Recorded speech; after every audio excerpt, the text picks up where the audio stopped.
I think I always say, hey, this book is a really important book, and I apologize for saying that. It's probably not very smart to say that for everyone, but Isaiah is a large book, and it is used an awful lot in the New Testament. And it is probably one of the premier Old Testament prophets that speaks an awful lot about Jesus coming. Isaiah 53, the suffering servant. He was bruised for iniquities, right? Chastising our peace is upon him. So many really well-known passages come from the book of Isaiah. And it's particularly true, we're not going to do much of it today, but when you get to the New Testament, the Gospel of John and the book of Revelation, that is, the guy who wrote them both, John, I think his favorite book was the book of Isaiah. There are all kinds of allusions, and I'll bring out some of them today, but so much of the stuff you're going to see in Isaiah, you're going to see later again in the Gospel of John and in the book of Revelation, that it's in a very interesting and strong connection between those two books. As you can see, what we've got going up here today is Israel being measured by a measuring stick called mission. And I don't know if that's familiar language to you all or not. If I ask you if you had it, if you knew what mission statement was, I won't ask you to prove it, but how many people would raise your hand that's a familiar idea to you? Okay. It's becoming more and more of one, and it's a good business practice. It's a good practice for everything. It's kind of interesting. If you just type in mission statement, you know, it's going to show up all over Google. The first thing you see there is 50 example of mission statements, how to write a mission statement. And I thought this was interesting too. This is called missionstatement.com. And it's about how to do it for your company or your department or team, for a nonprofit, and then interesting for a school, for a church. Right? Is your church leading you where you want to go? Check their mission statement. Personal mission statements, all that sort of thing. And it's something that people who are people of purpose, people who want to accomplish something are all about, right? Because if you can't define what your mission statement is, what your goal is, it's really hard to get there because you don't know where you're going, basically, right? The same thing is true on, on a simple level if you're writing a paper. If you say, I got this 10-page paper to write, and I say, well, what are you trying to say? And you say, well, I don't know, there's a bunch of stuff. Well, you probably don't have a thesis. You don't have a mission statement for that paper, right? And it makes it a whole lot easier, a whole lot harder to write if you don't know that. Well, the thing about mission statements, even Starbucks, I thought this is kind of fun. To inspire and nurture the human spirit, one person, one cup, and one neighborhood at a time.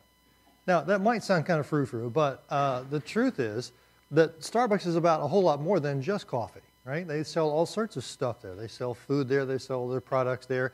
They sell music there. They sell atmosphere there. And as you take a look at that, that really does pretty much describe what they're trying to do. Right? And so everything about the stores are about that idea. The same thing is true last spring when the accreditation committee came to look at Cedarville and decide whether or not your degrees were going to be legitimate for another 10 years or not. It was all about what is your mission statement and are you actually accomplishing it. So anyway, take that all the way back here to the book of Isaiah. What Isaiah is going to do is call Israel to task for how she is carrying out her mission statement. Right? And Israel has a mission statement given to her by God. It's pretty clear. And it's what you get measured against. And so a lot of things, a lot of people, a lot of entities are going to get measured against this mission statement. Isaiah himself is, the two of the major kings, Ahaz and Hezekiah are, Messiah does, Israel does. And so that's kind of a good picture to look at it. I mean, the idea of mission, I don't know what the seascape had to do with anything. I just thought it was pretty, so I put it as a background. I thought it might make your day. Okay. Otherwise, that has nothing to do with it, except that it is from Israel, but otherwise, who cares, right?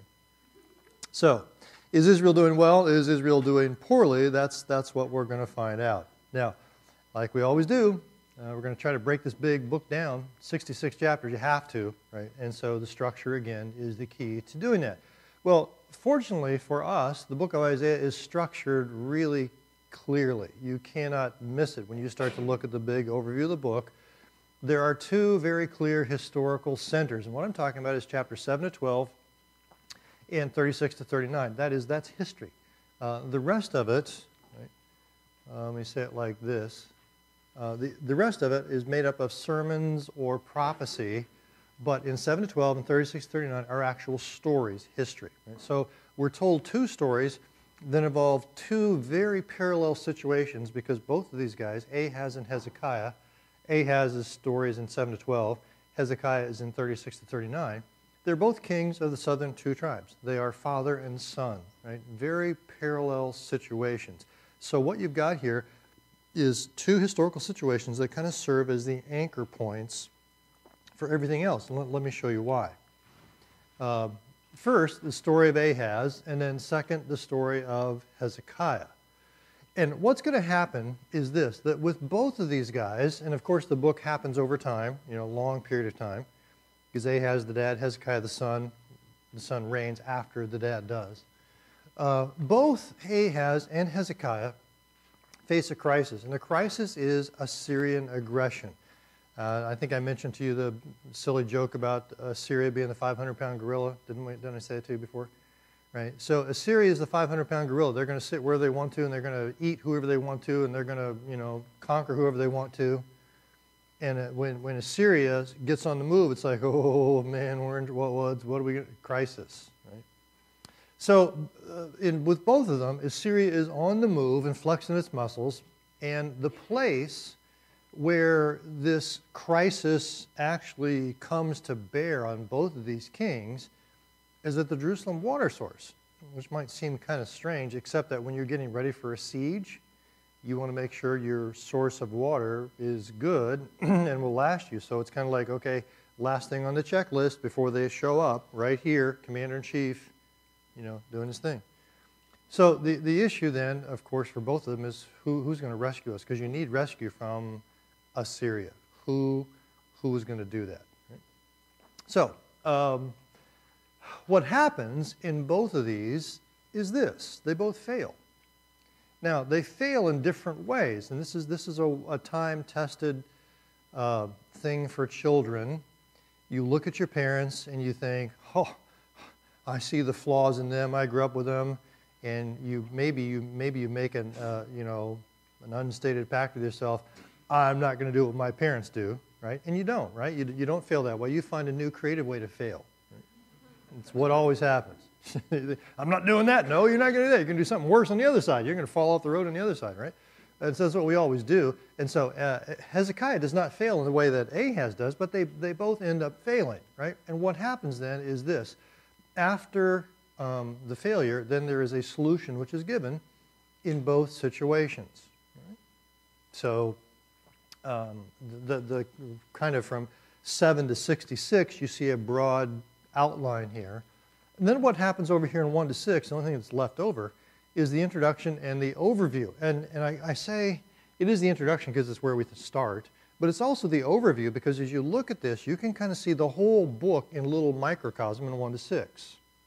And if you listen carefully, you can kind of get the big idea just from the first 6 chapters.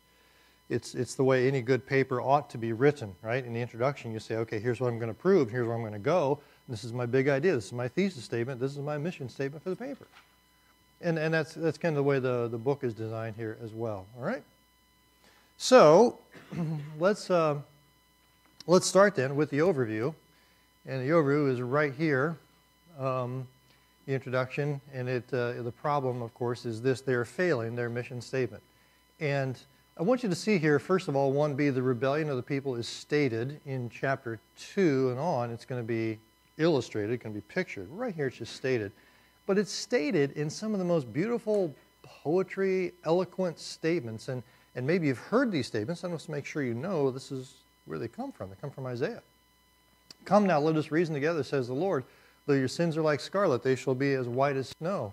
Though they are red as crimson, they shall be like wool. Right? Pretty interesting statement here. The picture of sin is red. Though their sins are like scarlet, though they're red as crimson, they'll be like wool. That is, they're going to be washed in red blood and come out white. It doesn't work that well in the laundry, but it works that well in theology. Okay? And then he says this: if you're willing and obedient, you will eat the best from the land. Again, a kind of a typical Deuteronomic blessing, right?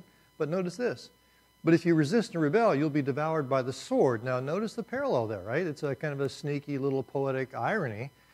So you got two choices, right? You're not doing very well.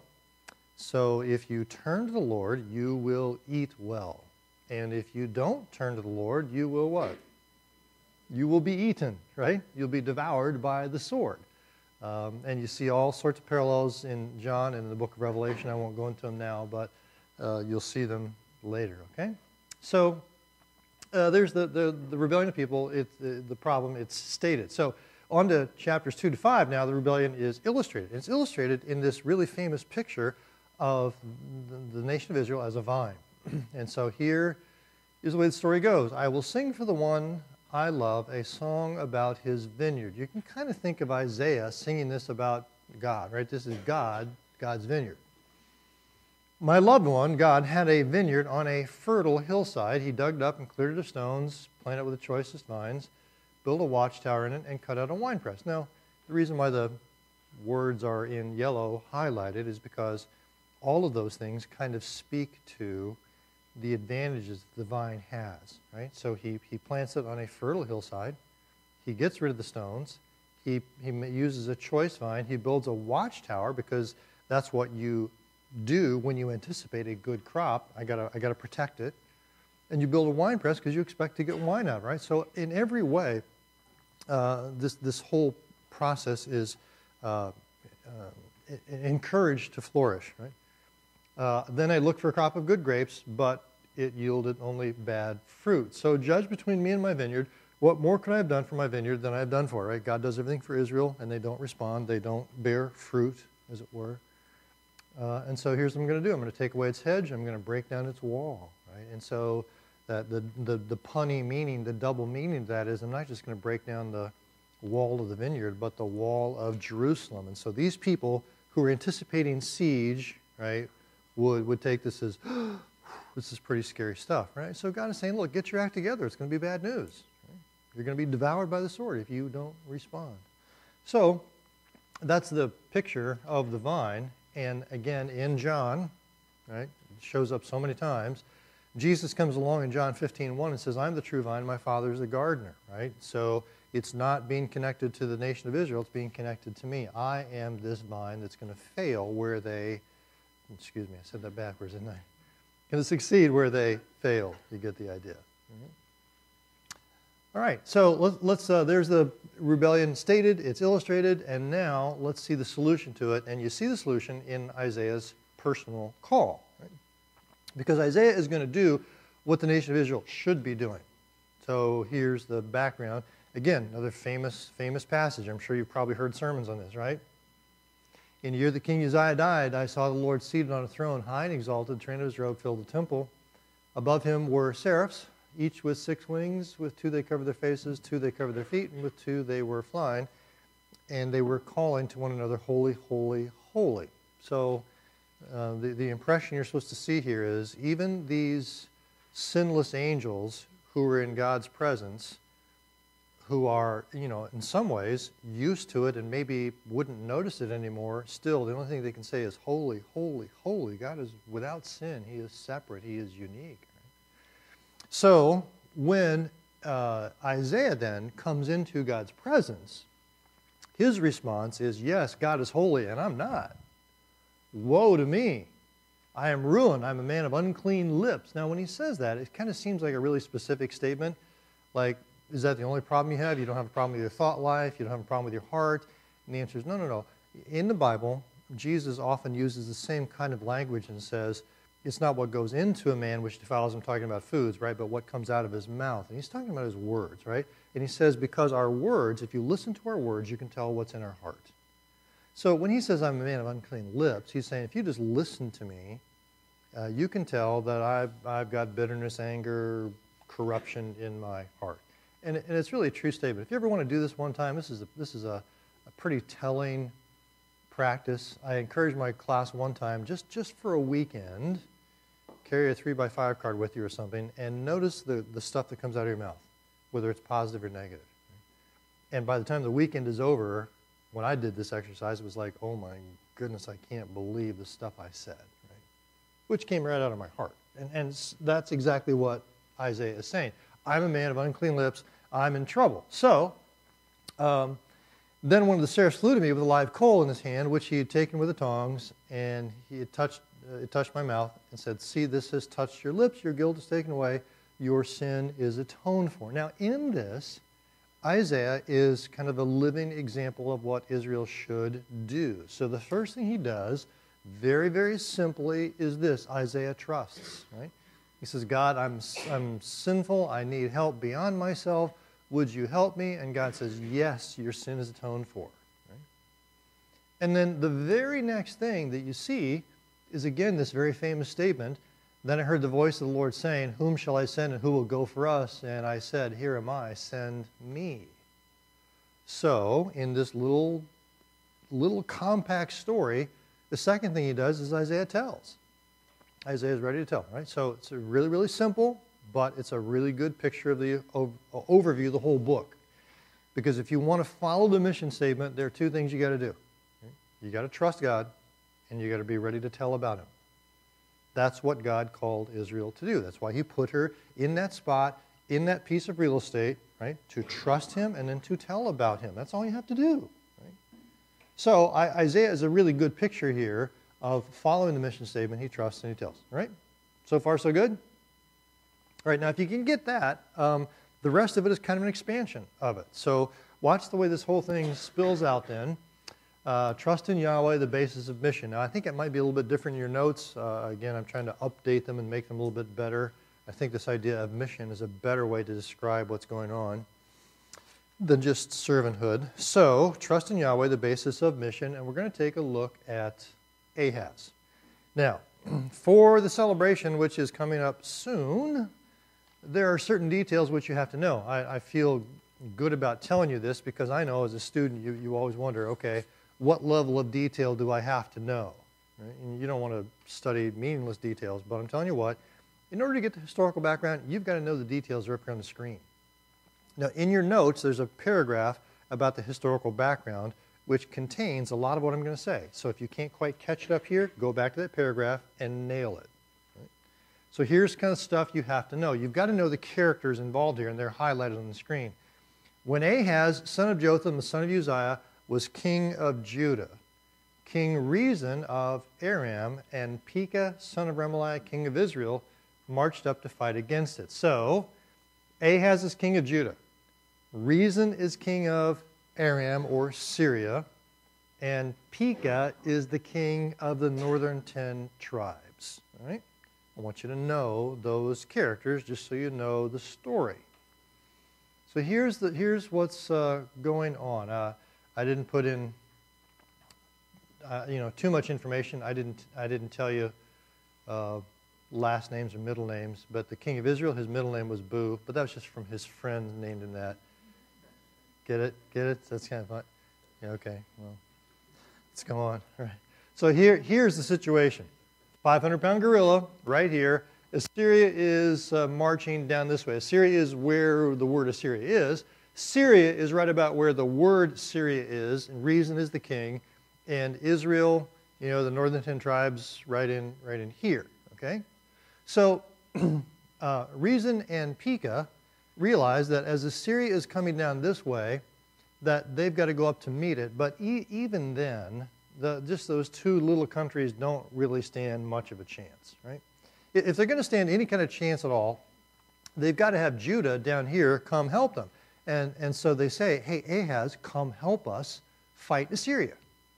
And Ahaz's response is, no, not going to happen. Number one, why should I get my hands dirty when I've got a buffer between Assyria and me, namely you two guys? So I'll just let you handle the dirty work, and I'm going to sit here and, be safe, right? And now this may not make a whole lot of logical sense, but what Syria and Israel do is they say this, and maybe you can understand it when you think about the emotional sense of it. They say, look, Assyria's coming, and we may be going down, but if we're going down, you're going down too.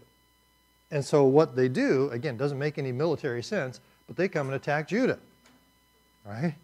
Again, doesn't make a whole lot of sense, but it's like it's the way the world works. Like, okay, we're all going down, you're going down too, right? So they come down, and this is exactly where we are right now. Syria and Israel have come to attack Judah because Judah said, no, I'm not going to help you. Now, that is the crisis that Ahaz has to deal with. So here's the way the story goes. Now, the house of David was told, Aram, Syria, has allied itself with Israel.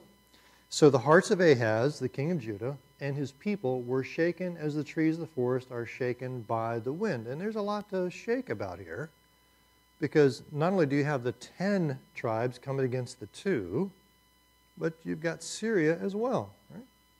So at this point, a very teachable moment for Ahaz. God says to Isaiah, I want you to go and confront him. Go out, you and your son, to meet Ahaz at the end of the aqueduct of the upper pool on the road to the washerman's field. It's like, what? Where is that? Well, that's an important spot I'm going to show you.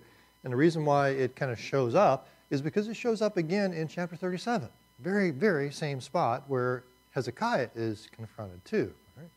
So the Gihon Spring is right here. Let me show you the deal here. I hope you can kind of get a sense of what you're looking at here. You got a valley here and a valley here. And of course, this is the city of David. This is Jerusalem. And he built his wall, David did originally, right there. And I hope that makes some sense, because what you do is building a wall on the side of a hill, and then because the hill's sloping down, it makes your wall feel, all the taller and more impregnable, and it is a really, really good defense. So it's smart to do that. The only problem that we have with this is that we have the spring, the only water source for the city, is outside the walls. Do you understand why this is a problem? Right? When the Assyrians come by and they besiege you, the king can't say, could we have a little 30-second time out here? We want to come out and get some water, and then we'll go right back in. Right? It's not going to happen. So we're not sure if one of two things probably happened. Either they built a wall around it like this, and what he is doing now is actually going out and inspecting the wall to make sure it's good, or they did also dig a tunnel down and out to get to it, and then perhaps camouflage, the spring so the Assyrians wouldn't know it was there, although I'm not sure that would work. But anyway, he's right there taking a look at it, because this is like, again, on the checklist, the last thing you got to do to make sure you're ready for this siege. So while he is there contemplating his coming siege, which is no small thing, right? This is a really, really serious thing. That's when Isaiah says, take care and be calm, have no fear, and do not be faint-hearted because of these 2 stubs of smoldering firebrands, right? They're not exactly setting the world on fire, they're smoldering, right? On account of Rezin and Aram, Rezin in Syria, and the son of Remaliah, which is Pekah. Because they planned evil against you, saying, let's go up to Judah and terrorize it and make ourselves a breach in its walls. Thus says the Lord God, it shall not stand, nor shall it come to pass. Now, at this point then, Ahaz has a decision to make. Isaiah has said, God will protect you. And Ahaz has to either say, yes, I accept that, or no, I reject that, right? Because he needs protection. So he can trust in Yahweh, or he can choose something else, and of course he chooses something else, right? Guess who he chooses? Judah chooses to ask Assyria for help. And the king of Assyria is named Tiglath-Pileser III, known to his friends as TP3. So Judah calls, it's on the phone and says to TP3, hey, I got a problem. In fact, I got 2 problems, Syria and Israel. Would you come help me take care of them? And TP3 says, well, sure, what are friends for? I'll be right down and wipe them up. That's what he does best, okay? So he comes down, and after he does his thing, the map looks like this, right? Syria and Israel are gone, and this is where the northern 10 tribes are taken into captivity, never to be. Yeah, right, this is exactly where it happens, and this is why it happens. And so now you know, why did those 10 tribes leave? Well, because Ahaz was such an idiot. Well, number one, he didn't help, but number 2, he got Assyria involved, and that's what happened. So because of that, Judah is allowed to survive, right? But the trouble is that now they have to worship Assyrian gods and pay heavy tribute to Assyria. So it's not exactly a win-win situation. You survive, but now you're enslaved. Okay? So what happens next then is this. There's a failure in 7 to 12, and in 13 to 35 is the object lesson or the solution. You should have trusted. Now, it's kind of like a lecture. I don't know what it was like in your home whenever you did something wrong, but in my home, not when I was a kid, but when I was the dad and my kids were little, and they did something wrong, if they were here to tell you, they would just shout this out to you, you know, and they would say, "Oh, you know what the worst thing was in our family? We did something wrong." Can you guess what it is? It's the lecture afterwards, right? Dad always thinks everything's a teachable moment, right? They weren't afraid of getting spanked so much. It was like, no, we can handle that. Please spank us, right? It's the lecture, which, oh gosh, it goes on and on and on. And so I made a deal with them at one point because they said, you know, Dad, we know what you're going to say. I said, really? Do you know what the lecture is? He said, yeah, we know exactly what you're going to say. I said, okay, tell me, right? And if you can tell me, then I won't give it to you. And they did great. It was like, wow, that's amazing wisdom. That's exactly what I was going to tell you. Say, yeah, we know, we've heard it a million times, right? I said, and I thought, man, that's really good. I'm proud of you. And then I realized, wait a minute, hold on. If you knew that, why did you do it? And so I never got an answer to that one, right? But they could always give that lecture. Well, if you can imagine, if your home was anything like that, that's exactly what's going on here. So what 13 to 35 are about is the lecture you get after the failure. And so 13 to 35 is really, okay, here's what you did wrong, this is what you should have done, and next time do it like this, right? So it's all about this big idea of trust. Now, there are a lot of chapters there. We're not going to go into it. And some of them are about judgment. But the way it fits into the idea of trust is this. It's this. Do you really want to put your trust in other nations? Here's how they're going to come to an end. So it's examples of, here's how I'm going to judge Assyria. Here's how I'm going to judge other nations of the world. And so you put your trust in the wrong thing. Right? It's kind of, this is probably an illustration that's too close to home, but maybe it'll make sense.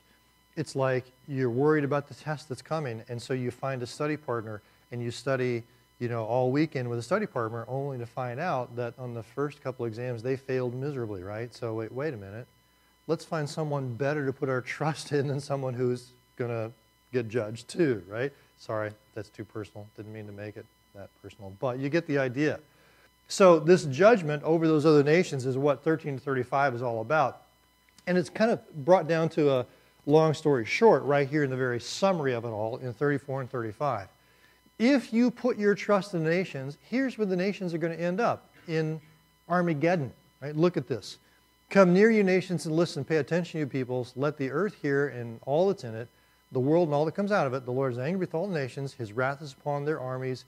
He will totally destroy them. He will give them over to slaughter. Then listen to the words here. Their slain will be thrown out. Their dead bodies will send up a stench. All the stars of the heavens will be dissolved. The sky roll up like a scroll, and the starry host will fall. Now, if you didn't know that was from Isaiah, what book of the Bible would you guess that would come from? It sounds like Revelation, doesn't it? Right? Again, it's just another one of those correspondences between John and the book of Isaiah. It's exactly what he's talking about. He says, okay, here's where it's going to end up. And then over here, on the other side, chapter 35, the wisdom of trust in Yahweh. If you put your trust in Yahweh, here's where you eventually will end up. Right? The desert, the parched land will be glad. It'll rejoice and blossom. It'll burst into bloom. The glory of Lebanon, right, like the Pacific West Coast where the rain comes up in Lebanon is you know, it's going to be beautiful, and big trees and gardens.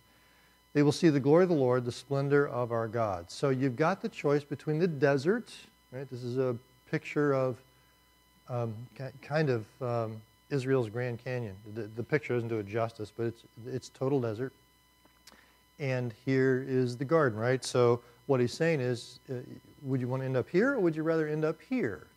Would you rather end up here or here? And that's kind of the option that you have. Now, when you and I look at that, let me just say really quickly that, you know, okay, I'm not going to trust Assyria.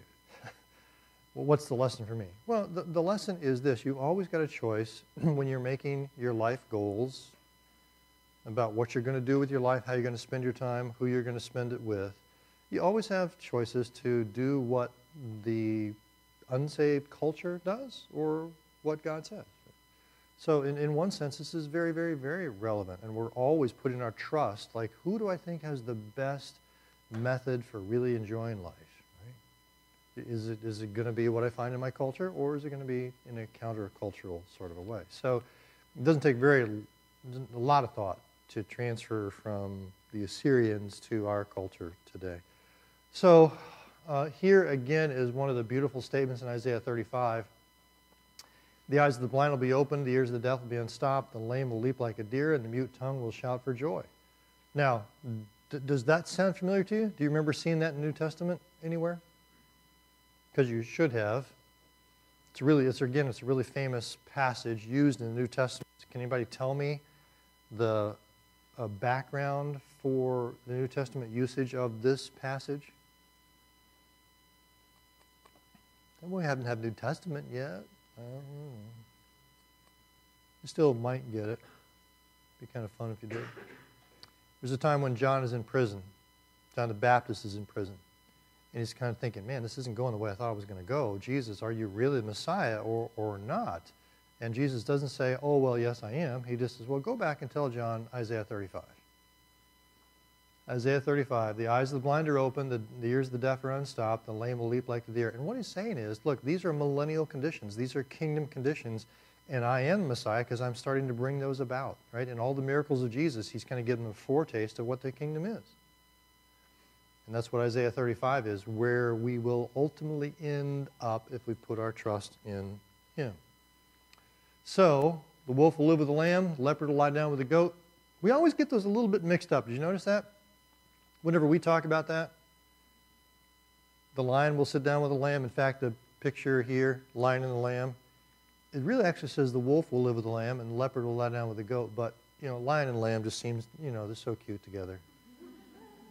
Can't tell you what happened after the picture was taken, but we're not in the kingdom yet. But someday, what a picture that is. Okay, so it's halftime. We are halfway through, all right? Little break, stretch your arms a little bit. Halfway through. Fuel check, lights check, oil pressure. We got clearance. Okay, Jack, let's get this baby off the ground. I don't know why I showed it to you, but I did clean it up. There's no crack involved, so Cedarville approved. Okay, let's go on. Now, here's where we're going this time. We've already seen failure, and then the solution here was to trust. Now we're going to see a failure of a different kind.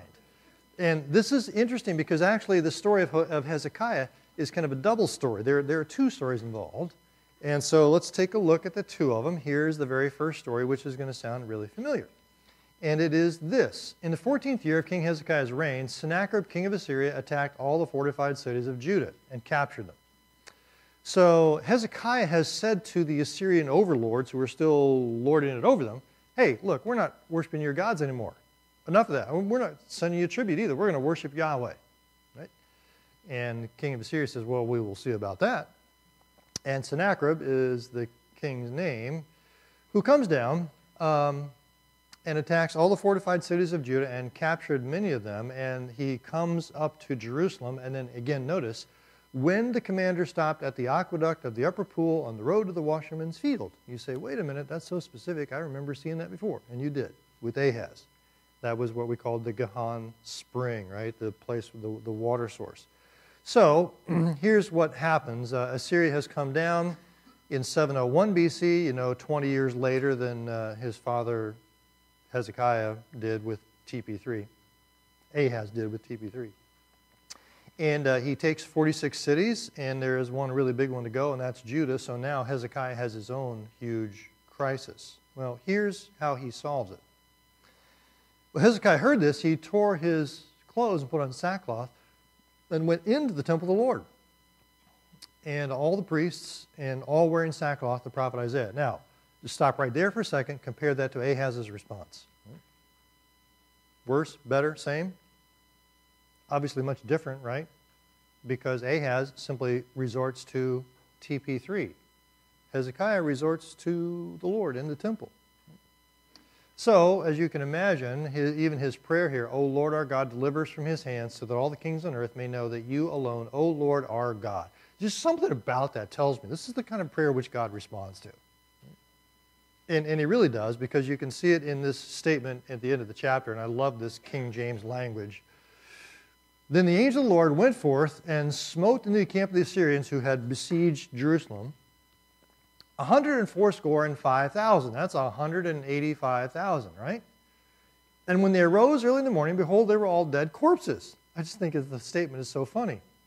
185,000. When they got up, they were all dead. It's like, man, you look awful. Yeah, you do too.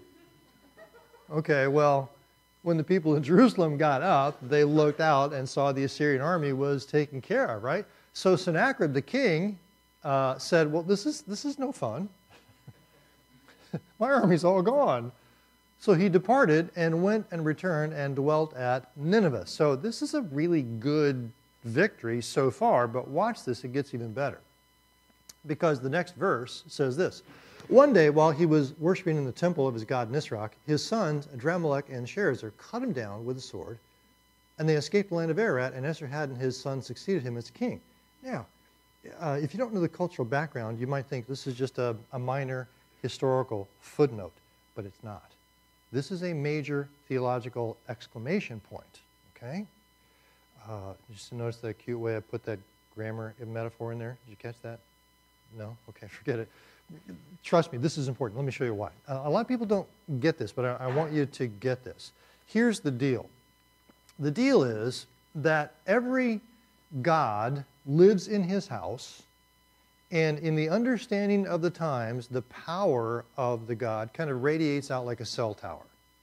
Okay? So when the God is there in his temple, which is where he lives, his power is really, really strong. And the farther away you get, the weaker the signal gets out here. So the way that Sennacherib would spin this is, look, our God reached all the way down from Assyria, all the way down here to Israel, and we took a lot of those things. We couldn't quite win on their home court because they had home court advantage. But the point is, of course, our God at his weakest was almost stronger than their God was, sitting right there in his own house. Does it make sense to you? And God says, okay, we're gonna speak about that rationale right here. We're going to wait till he gets home in his temple, and we're going to take him right there. And then you would say, again, in the idea of vengeance and justice, if this God is strong in any way, at least he can get vengeance for the people who take Sennacherib's life, who was worshiping their God, right? And what happens to those guys?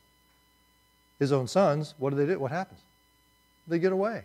Right? So what I want to say is, this is, again, not just a small historical footnote. This is the theological exclamation point that says, no. This is a total, absolute, complete victory from Yahweh over Assyria and her gods. All right? So you say, well, what's the failure there? And the answer is, there is no failure there. Actually, he succeeds in the same place where his father failed, but he is going to fail right here. Okay? Here's the second part of the story. Second part of the story. In those days was Hezekiah sick unto death. Again, I just love the way the King James says it.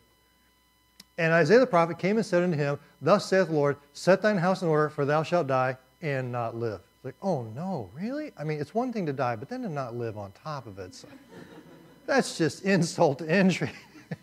I was hoping to die, but oh man, okay, this is really, really bad. So he cries out to God and says to God, again, this is really just a case of, Semitic parallelism, right? To die and not live, to really enforce the point. So he cries out to God, says, God, I don't want to die, I don't want to die. Please let me live, please let me live, please let me live. And in a really interesting study of prayer, that probably is beyond the scope now, God answers the prayer.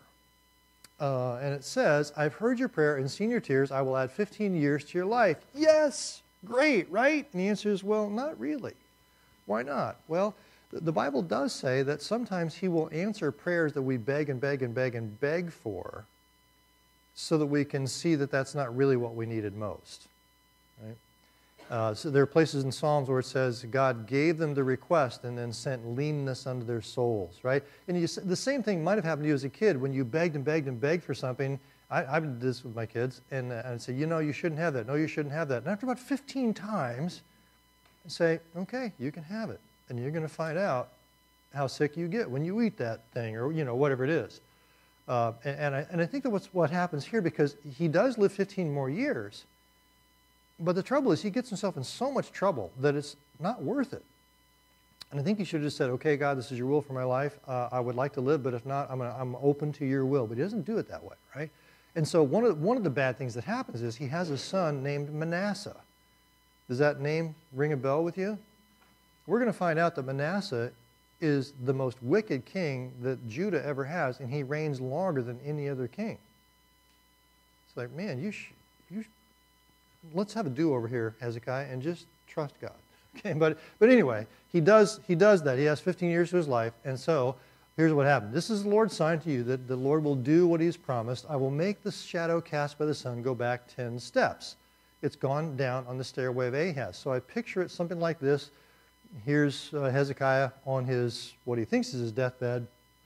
Isaiah comes along and says, okay, this shadow has come down here. Now it's going to go back up as a clear miracle sign that you're going to get better. And he does. And again, I don't know how God does this. I assume that this is obvious around this region. People see it and say, whoa, what's going on? And what happens is this. At that time, Merodach-Baladan, king of Babylon, sent Hezekiah letters and a gift because he'd heard of his illness and his recovery. Now, let's go back to the original mission statement of Israel, right? What is Israel saved to do? They're put down in this piece of real estate so they can do what? They can trust God, and so they can tell the rest of the world about Him. So imagine today someone has stage 4 cancer, like, oh, the doctors say we have weeks to live, and then somehow the tumors are all gone. And people say, whoa, what happened? What's going on? You say, well, just let me tell you about God, right? And so here's the situation. The king of Babylon, right? Remember, Assyria takes the northern 10 tribes. Who takes the southern 2 tribes? Babylon comes to Hezekiah. Hezekiah received the envoys and gladly and showed them what was in his storehouses, the silver, the gold, the spices, the fine oil, the entire army, and everything he had among his treasures, right? You can see some yellow words there. You get a sense of what is important to him. There was nothing in his palace or in all his kingdom that Hezekiah did not show them. Now, wait a minute. Is Hezekiah just like showing off here? Because it kind of looks like that. And the prophet asked, what did they see in your palace? And he said, oh, they saw everything in my palace, this guy said. There's nothing among my treasures, the things which I value, which I did not show them. And Isaiah says to them, the things which are really, really valuable to you. So you showed them all your gold. Did you tell them about your God? Hezekiah says, oh, I forgot. Right? And 2 Chronicles is really, really telling because it says this. When the envoys were sent by the rulers of Babylon to ask him about the miraculous sign that had occurred to him in the land, God left him to test him and to know everything that was in his heart. But Hezekiah's heart was proud and gave no return to the kindness shown to him. So that even though Hezekiah did well the first time, this time he absolutely fails in the major mission which Israel has, which is to take every opportunity to tell of the greatness of God to the pagans around him. And I'm not going to say that 586 never would have happened, but can you imagine how it might have been different had Hezekiah used the opportunity given to him here? So where does that take us in the book? Well, let's go back here to the 2 measures of mission, okay? 2 measures of mission. Number 1, we've got to trust God. How does Ahaz do with that charge? How does he do? Pass or fail? Fails miserably, right? How does Hezekiah do? In the first story, right, when Sennacherib comes, he passes. He does trust God. The second one is tell about God. How does Ahaz do? Well, he never gets the chance to do that because he failed the first time. How does Hezekiah do with telling about God? And this is where he fails too, right? So what we've got then now is this. I told you Ahaz is going to fail just like, or Hezekiah is going to fail just like Ahaz, just in a different way. What happens then is the solution is you should have told. Now again, we don't have time to look at it, but all the way through 40 to 66, it talks about God showing forth His glory, and you'll see these phrases all the way through. Here is the voice of one calling in the desert. Now this is a story about John the Baptizer, who's going to be a good servant, right? He understands the mission. He's going to tell. he is going to announce the glory of the Lord that's coming, and the glory of the Lord that's coming is Jesus. I'm sorry, I don't have time to spend more time on that. Let me just show you a bunch of the kind of verses here. I will not give my glory to another or my praise to idols. God displays his glory in Israel. I will not yield my glory to another. Now again, just like we saw in the Red Sea. Remember that in the Red Sea where God said, I will be glorified through all this? It's not because God is an insecure sovereign. It's because God says nobody else deserves glory because nobody else can save. When God gets glorified, it's good for the world. When people say, salvation is found in you, that's good for the people who need to get saved. And that's why God is so passionate about it. I will not yield my glory to another because everybody else is a counterfeit. Nobody else can save, and I want people to be saved. So all the way through here, they will come and see my glory. I will proclaim my glory among the nations, right? So all of these, it's about glorifying God, bringing glory to him, telling people about him so there can be salvation. So there's only one last little thing I want to tell you about, but it's in some ways the pinnacle of everything. Because it's this. It's what we call servant songs. These are poems about the ultimate servant. Chapters 42, 49, 50, and 52 to 53. If the reference Isaiah 53 means anything to you, and it should, I hope, you should check out Isaiah 42 and 49 and 50, because those are equally rich. These are descriptions of Messiah, the ultimate servant who trusts and tells. And here is the story from Isaiah 52. Just let me read it quickly. My servant will act wisely. He'll be raised and lifted up and highly exalted. And again, John chapter 3 talks about Jesus being lifted up on the cross. Just as there were many who were appalled at him, his appearance was so disfigured beyond that of any man, and his form marred beyond human likeness. Did I ever talk to you about Mel Gibson's The Passion of the Christ? Probably 15 years old or 10 years old by now, maybe haven't seen it. But when it first came out, people were kind of, what got all the buzz was how gory it was. But the only trouble was it wasn't gory enough. Because if you'd seen what Jesus really looked like, he was marred beyond human likeness. You would look at him and say, wow, is that still a human there, having been beaten so much? So he will sprinkle many nations with his blood. He grew up before him, before God the Father, like a tender shoot, like a root out of a dry ground, right, up in Nazareth. When Nathanael hears about him, says, can anything good come out of Nazareth? Right? We wouldn't expect it to come out of dry ground. Right? He had no beauty or majesty to attract us to him. So if you've ever seen pictures of Jesus and they're a handsome Middle Eastern man, they're probably wrong. Because he wasn't. He was probably pretty average looking like most of us. Pierced for our transgressions, crushed for our iniquities, the punishment that brought us peace is upon him, and by his wounds we are healed, the basis of what we call substitutionary atonement. His wounds we are healed. All we like sheep have gone astray. Each of us has turned to his own way, but the Lord has laid on him the iniquity of us all. He was oppressed and afflicted, yet he didn't open his mouth. Right? Because lambs don't do that. Other animals will squeal and holler, but lambs don't. And when Jesus went before Pilate, he didn't defend himself. You ever wonder why he doesn't do that?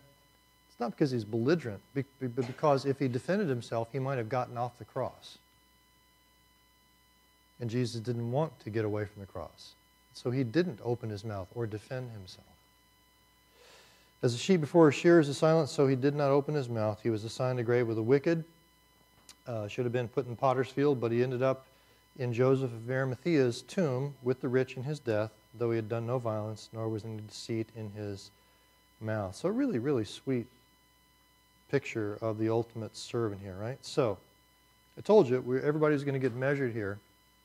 Right? You see where people measure up on the mission statement. Do you trust? Do you tell?